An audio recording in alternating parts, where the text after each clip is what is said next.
3 steps to nailing your interview for your dream job of 2020. So in this video, I want to teach you, hopefully, how you can smash your interview, really. It's a new year, new me.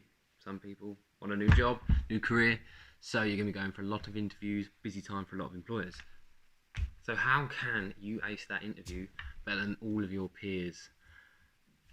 So for me, I've interviewed numerous people. I'm an employer, interviewed numerous people, so I've not done it for a huge amount of time. I haven't got the wealth of experience, but what I have learnt, I want to be able to share with you so that you can go out and hopefully get your dream job. So number one, be early. If your interview is at 2 o'clock, don't arrive at 1:59. Be there at 1:30.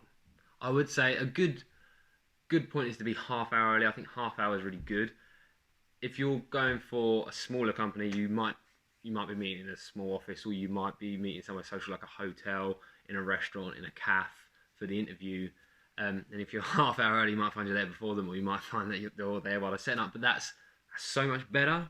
It may be a bit awkward, but that's so much better than arriving on the dot or late. Just don't. Never, if you arrive late, wave goodbye to the job.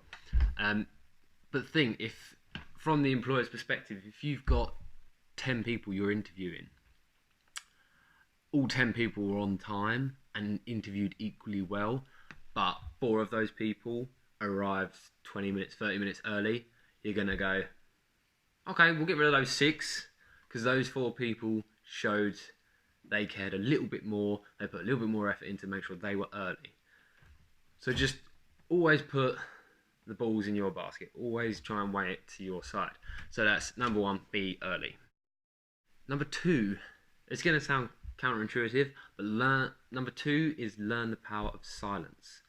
So I've had interviews before where people are sort of rambling on. They want to, I'm really reliable, like that. I had this job and I was like always really early, and I would always make sure to leave early and get there really early, really commit and try. Like, I'm not one of these people to be late. I'm not one of these people to be sick. I'm one of these people to get up and go. Always want to do it. Yeah. And then you're like, okay, yeah. So how do you feel that you've done it? Yes, I've done really well with that. I've done really well. Yeah. And I'm like, yeah. Well, that leads on to this. And I learn the power of silence. If the interviewer has a question, let them get it out. Try not to waffle on, because the problem with waffling is it can look like you're covering up, and it often does mean you're covering up. So you will often find the people that are likely to be late to work are the people that are going, I could never be late for work. I'm always really early. Always make sure I get the 4 o'clock train. If I need to get the 5 o'clock train, I get the 4 o'clock train, because then it means I'm always going to be 45 minutes early and ready for work. They're the people that are going to be late to work, because they're waffling. They're probably waffling onto the bloody ticket person they're buying a train from, the conductor or something, and miss a train. Like, yeah, don't waffle on. Learn the power of silence. Or you got 2 ears, you got 1 mouth.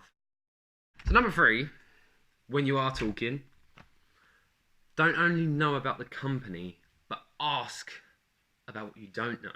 So hopefully it's a given to go into an interview with some knowledge, so you can say, so if they say, about, do you know much about the company, you can say, yeah, well, I know you were founded in 2016 and have grown dramatically since then, and have had this challenge or overcome that, or your biggest client is so and so, and you've done this project for them, you're the reason that they're on this billboard, whatever it is. That's all great to know.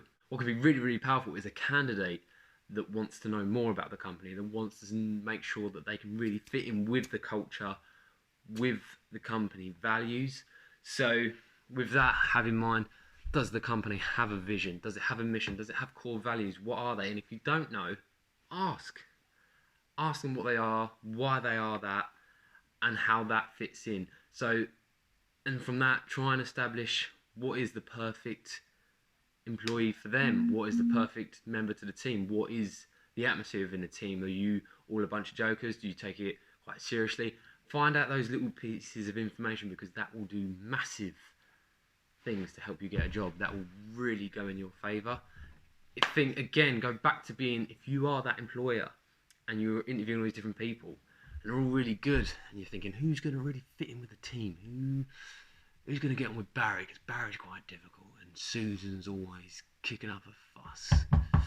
the person, you're going to think of the person that's like, oh, okay, so what's the team like? How do you interact? Something really good to have is just find out more about the company, find about their visions, their goals. Where does the company want to be in 5 years? So if the company's sort of idling by and doesn't know what they want to do, is that where you want to be? Whereas if you've got a company who can say, yeah, here's our 5 year plan, blah, blah, blah, we're going to take this step, this step, this step.